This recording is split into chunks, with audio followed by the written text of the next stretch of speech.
The Buffalo Bills didn't just make three small roster moves. They made a decision about how they want Josh Allen to play football in year 9.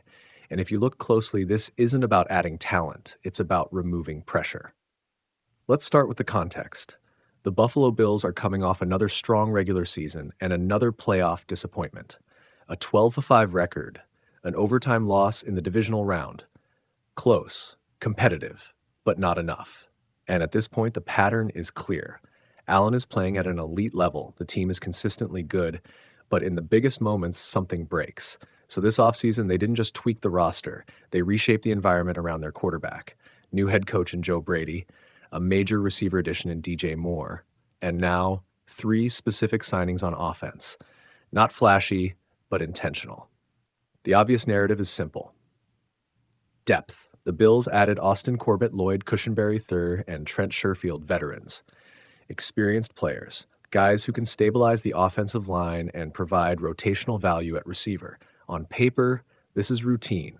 Every contender adds depth. Every team prepares for injuries. Nothing unusual. But that's not what this is really about, because when you study these moves together, a pattern emerges. They all reduce decision-making stress on the quarterback. Let's break that down. Start with the offensive line. Cushenberry gives you experience in protection calls. Corbett gives you flexibility across the interior. That matters more than people realize, because protection isn't just blocking, it's communication. Identifying pressure, adjusting assignments, reacting to defensive looks. When that breaks down, the quarterback feels it immediately. Faster pressure, tighter windows, more rush decisions. Now add Sherfield. He's not a star receiver, but he's reliable. He blocks, he runs clean routes, he understands spacing. That creates structure, and structure gives quarterbacks clarity. Clipping moment number 1. The Bills didn't just add players, they added clarity to Josh Allen's decision-making.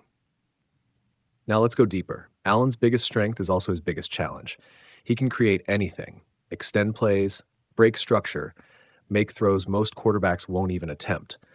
But under pressure, that creativity can turn into volatility, late reads, forced throws, high-risk decisions, and in the playoffs, those moments get amplified. So what are the Bills doing? They're not trying to change Allen. They're trying to control when he has to be Superman. Fewer chaotic situations, more predictable pockets, more defined reads. That's how you win in January. Because here's the reality. In high-pressure games, the best quarterbacks aren't the most explosive. They're the most precise. They make the right decision quickly over and over again. And that's what Buffalo is building toward. Clipping moment number 2. Great quarterbacks don't eliminate risk. They control when they take it. Now here's the hidden factor. The coaching change. Joe Brady isn't just a new voice. He represents a philosophical shift. Less reliance on improvisation. More emphasis on timing, rhythm, and spacing. That aligns perfectly with the roster moves. Better protection, cleaner routes, defined roles. This is an ecosystem built for efficiency, not chaos. And that changes how Allen operates under pressure. Instead of reacting, he can anticipate. Instead of forcing plays, he can distribute. That's the evolution the Bills are chasing. Now let's identify the turning point. It's not one of these signings individually. It's the moment when Allen trusts the system enough to not override it, because that's been the subtle issue. When things break down, Allen defaults to himself, not the structure, not the progression, him. And that works until it doesn't. So the real shift comes when in a critical moment, he stays within the design, takes the check down, trusts the protection, lets the play develop. That's the difference between moving the ball and controlling the game. Clipping moment 3. The Bills don't need Josh Allen to do more. They need him to need less. Now zoom out. What does this mean long term? If this works, Buffalo becomes more sustainable, less volatile, more consistent in high leverage situations. That's how you get over the playoff barrier.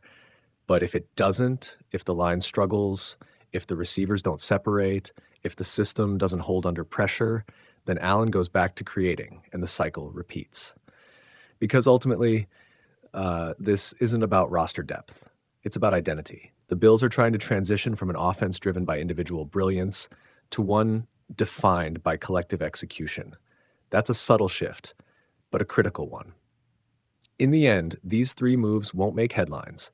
They won't dominate conversations, but they might define the season. Because in the NFL, especially in the playoffs, games aren't won by the biggest plays. They're won by the cleanest ones. And right now, the Buffalo Bills are trying to build an offense that gives Josh Allen exactly that. This isn't a rebuild, it's a correction. Because after another playoff run that ended just short, the Buffalo Bills didn't panic. They adjusted.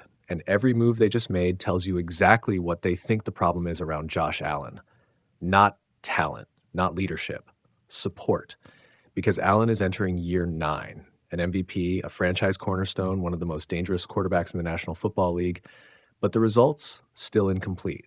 Another strong season. Another playoff push, and then another stop before the finish line. That overtime loss in the divisional round wasn't just painful, it was familiar. So the Bills made 3 moves, not flashy, but intentional. They brought in Austin Corbett, they added Lloyd Cushenberry III, and they signed Trent Sherfield. On paper, it doesn't scream transformation, but look closer, and the strategy becomes clear. This is about control, because when Buffalo's offense breaks down, it's not usually because Allen can't make a play. It's because he has to make too many. Protection leaks, receivers not separating, drives depending on improvisation instead of structure. That's what they're fixing. Corbett and Cushenberry stabilize the interior. Experience, communication, flexibility. The kind of linemen who don't show up in highlights, but show up on every snap. That matters, because pressure up the middle is what disrupts quarterbacks the fastest.